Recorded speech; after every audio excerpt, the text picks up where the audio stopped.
Ang disciple daw ay nag-worship with expectation. Acts chapter 1 verse 8, you will receive power when the Holy Spirit comes on you. Hindi lang sila nagsama-sama para magsama lang, hindi. Naghihintay sila sa pangako. Ang worship, kapatid, ay hindi po passive waiting. Ang worship po ay active expectation. Kaya ka sumasamba sa Panginoon dahil may pangako siya sa'yo. Kaya ka sumasamba sa Panginoon kasi pinagkakatiwalaan mo yung kaya niyang gawin. Amen? Ang worship po ay nag-e-expect ka. Amen? Nag-e-expect ka na may pangako si Lord. Nag-e-expect ka na may gagawin ng Diyos.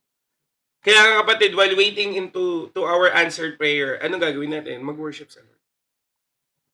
Kaya, if you are worshiping the Lord, expect that the Lord will move. Amen?